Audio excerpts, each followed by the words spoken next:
नमस्कार दोस्तों, मेरा नाम मुनरोय है। आज हम इस वीडियो पे डिस्कस करेंगे राम मंदिर के बारे में। राम मंदिर जो 5 दशकों से मुद्दा बना हुआ था, लेकिन 9 नवंबर 2019 को सुप्रीम कोर्ट ने इसे सुलझा दिया। हम वो हर एक छोटी सी बड़ी बात जानने की कोशिश करेंगे कि राम मंदिर जो एक मंदिर था, उसने क्यों एक मुद्दे का रूप धारण कर लिया। ठीक है, राजनीतिक मोड़ क्यों ले लिया राम मंदिर ने। हर वो छोटी सी बड़ी बात जो राम मंदिर से जुड़ी हुई है, वो हम जानने की कोशिश करेंगे। वीडियो के अंत तक बने रहिए, आपको कुछ ना कुछ सीखने को जरूर मिलेगा। और एक रिक्वेस्ट है आप सबसे, चैनल को सब्सक्राइब करना, वीडियो को लाइक और शेयर करना मत भूलिएगा। ठीक है, तो चलो शुरू करते हैं वीडियो। दोस्तों, किसी भी चीज़ के बारे में जानने से पहले उसका इतिहास जानना बहुत ही ज़रूरी होता है। तो अब हम जानेंगे थोड़ा बहुत भगवान राम के बारे में। ठीक है, ज़्यादातर लोगों को पता ही है भगवान राम कौन है। ठीक है, इसलिए मैं ज़्यादा नहीं बोलूँगा, बस थोड़ा सा ही बोलूँगा। भगवान राम त्रेता युग पे जन्म हुआ था भगवान राम का। उन्हें हम विष्णु का 7वां अवतार मानते हैं। ठीक है, और फिर भगवान राम का जन्म अयोध्या नगरी पे हुआ था। जो अयोध्या नगरी उत्तर प्रदेश में है, उसी अयोध्या नगरी पे हुआ था बोल के हिंदुओं का मानना है। ठीक है, इसलिए हिंदू का डिमांड है कि जिस जगह पे भगवान राम का जन्म हुआ, वहाँ पे मंदिर होना बहुत ही ज़रूरी है। तो ये तो हो गया इतिहास। अब हम सीधा चलते हैं 1528 पे। 1528 पे एक ऐसी घटना हो जाती है जिसके कारण राम मंदिर एक मुद्दा बन जाता है। ठीक है, 1528 पे क्या होता है कि बाबर जो मुगल का पहला एम्पायर है, वो राम मंदिर को तोड़ देता है और उसके ऊपर बाबरी मस्जिद बना देता है। ठीक है, इसलिए राम मंदिर एक मुद्दा बन गया, क्योंकि यहाँ पे देखिए राम मंदिर को तोड़ के उसके ऊपर बाबरी मस्जिद बना दिया गया है। ठीक है, ये बात याद रखिएगा।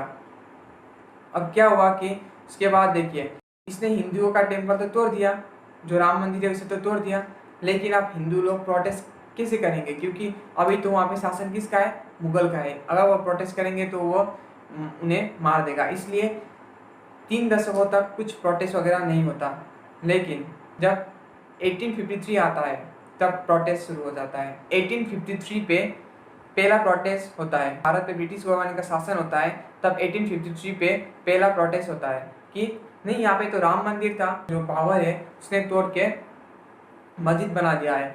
ये लोग इसके बारे में बोलने लगते हैं। और फिर 1858 पे ब्रिटिशर्स एक प्रस्ताव लेके आते हैं। कैसा प्रस्ताव कि एक तरफ जो जो राम मंदिर का जो राम मंदिर है, जो अभी बाबरी मस्जिद है, उसके एक तरफ हिंदू पूजा करेंगे और एक तरफ जो मुसलमान हैं वो पूजा करेंगे। ये प्रस्ताव लेके आते हैं 1858 पे ब्रिटिशर्स। ठीक है, उसके बाद मामला थोड़ा सा शांत हो जाता है, लेकिन ज़्यादा टाइम के लिए नहीं। जैसे ही इंडिपेंडेंट नेशन हो जाता है 1947 पे, उसी समय 1949 पे एक ऐसी बात हो जाती है जो राम मंदिर के मुद्दे को फिर से गर्माहट ले आती है। ठीक है, बहुत सारे लोगों का मानना है कि 1949 पे जो बाबरी मस्जिद है उसके अंदर कुछ मूर्तियां पाई गई। ठीक है, और हम सीधा सीधा आएंगे 1950 पे। 1950 पे फर्स्ट टाइम जो फरीदाबाद कोर्ट है, वहाँ पे एक याचिका दाखिल किया जाता है हिंदुओं की तरफ से। ठीक है, अब 1950 पे तो ये दाखिल किया गया।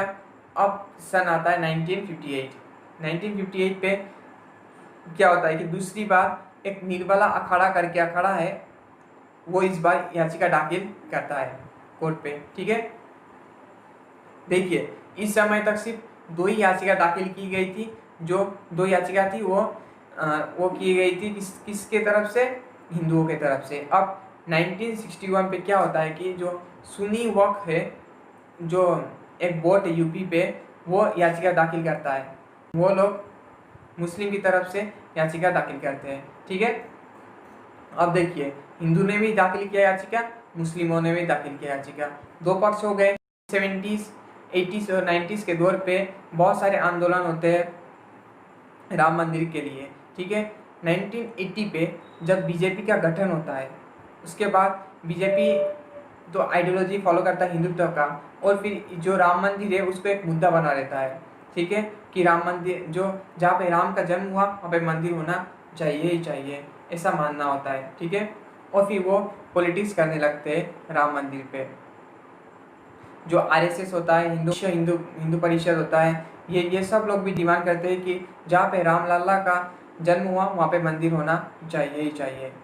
तो 1986 पे जो जज होते हैं डिस्ट्रिक्ट के, वो एक जजमेंट पास करते हैं कि हाँ, अब तुम लोग जो मंदिर है वहाँ पे जाके पूजा अर्चना कर सकते हो। ठीक है, 1986 पे ये पास किया जाता है।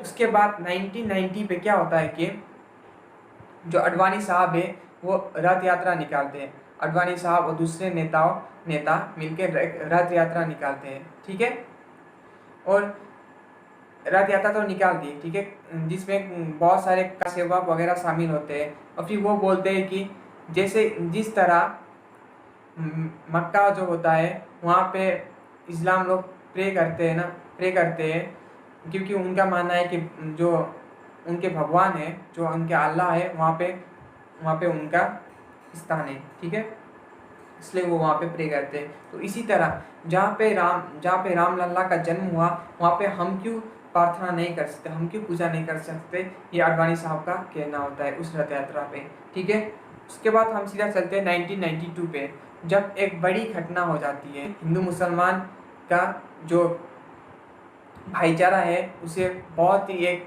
जख्म लगता है 1992 पे। क्या होता है कि 1992 पे जो बाबरी मस्जिद है उसका ढांचा गिरा दिया जाता है कार सेवकों द्वारा। ठीक है, और फिर जो ये गिरा, अब तो ये जो मस्जिद है उसको गिरा दिया गया। अब आंदोलन करने लगते हैं मुसलमान लोग और बहुत सारे हिंसक प्रदर्शक भी होते हैं। ठीक है, इसमें 2000 लोगों की जान चली जाती है और एक बोर्ड बिठाया जाता है गवर्नमेंट ऑफ इंडिया की तरफ से, एक कमीशन बिठाया जाता है।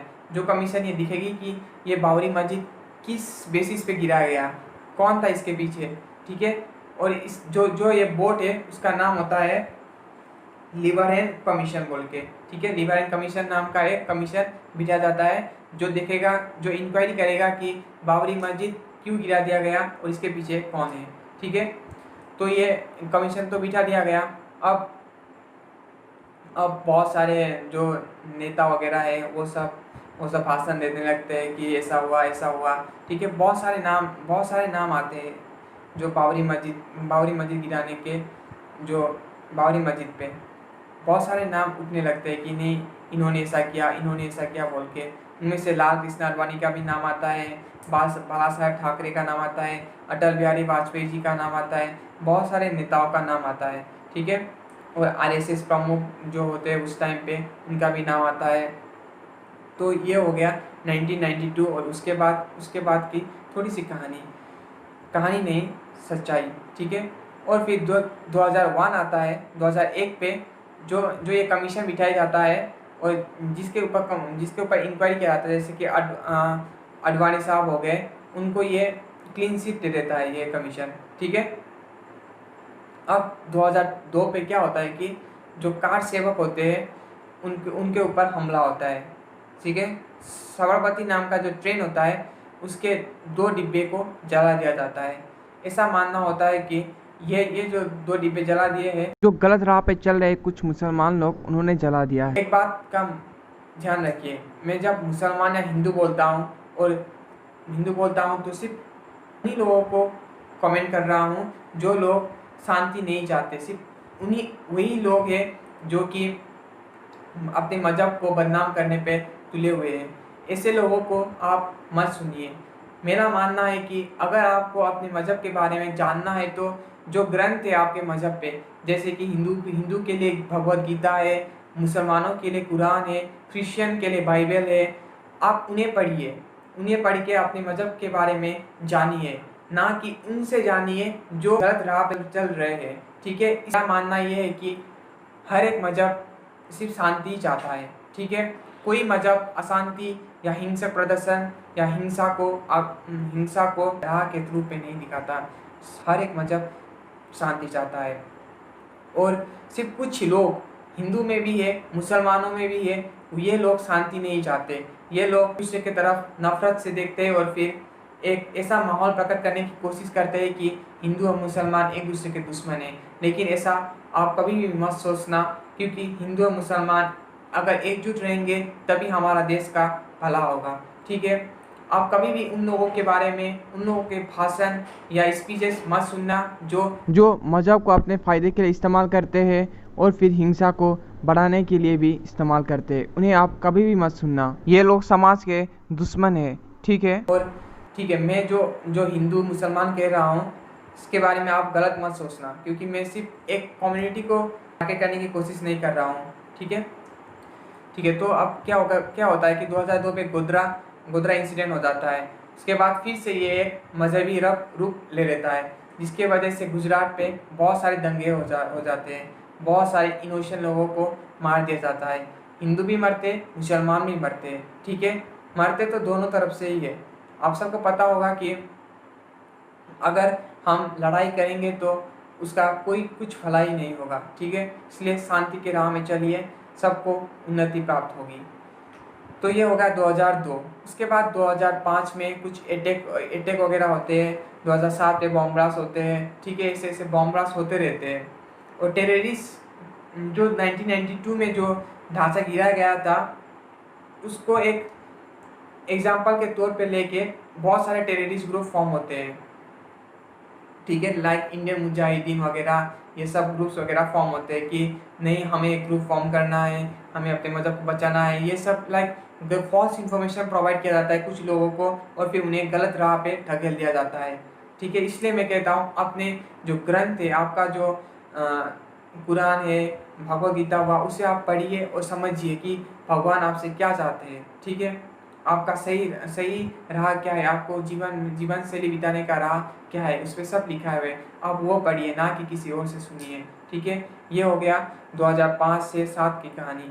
अब 2010 में क्या होता है कि जो इलाहाबाद हाई कोर्ट है उत्तर प्रदेश का, वो एक जजमेंट पास करता है। जजमेंट पे जो लेन होता है उसे 3 हिस्सों में भाग किया जाता है। 2 हिस्सा हिंदुओं के लिए और 1 हिस्सा मुसलमानों के लिए।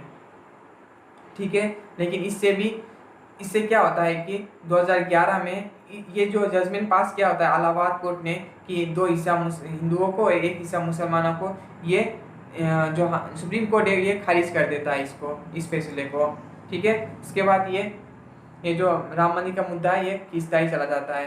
इसके बाद किसकी सरकार आती है? 2014 में मोदी जी की सरकार आती है, और फिर बहुत लोगों को भरोसा होता है कि नहीं, अब मोदी जी आ गए, अब राम मंदिर का जो विवाद है वो सॉल्व हो जाएगा। ऐसा बहुत लोगों का सोचना होता है, लेकिन जो पहला कार्यकाल होता है 5 साल का, उस पर मोदी जी इसके बारे में ज़्यादा कुछ नहीं करते। लेकिन जब दूसरी बार जब वो जीत के आते हैं 2019 में, तब वो इसके बारे में सोचते हैं। 9 नवंबर 2019 को सुप्रीम कोर्ट एक जजमेंट पास करता है आफ्टर 4 मंथ ऑफ हियरिंग। ठीक है, कि जो लैंड डिस्प्यूट है राम मंदिर का, वो लैंड जो है वो हिंदुओं को मिलेगा बोल के। और उसके बाद वो ये भी बोलता है कि अल्टरनेटिव कुछ लैंड दिया जाएगा जो मुसलमान पक्ष है उनको मस्जिद बनाने के लिए। उसके बाद ये जो राम मंदिर का मुद्दा है वो सुलझ जाता है।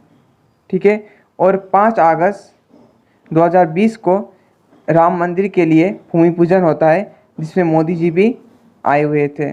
ठीक है, आप देख सकते हैं वीडियो पे कैसे हुआ भूमि पूजन, उसके बारे में। तो ये था राम मंदिर का विवाद जो अभी हल हो चुका है। अगर मैंने कुछ भूल किया हो तो माफ़ कर दीजिए। मेरा कोई इंटेंशन नहीं है किसी मज़हब को या किसी रिलीजन को ब्लेम करने का या किसी भी तरह से हर्ट करने का। इसके लिए मुझे माफ़ कर दीजिए। ठीक है, अगर वीडियो अच्छा लगा तो चैनल को सब्सक्राइब करना और वीडियो को लाइक और शेयर करना मत भूलिएगा। धन्यवाद, मिलते हैं अगले वीडियो पे।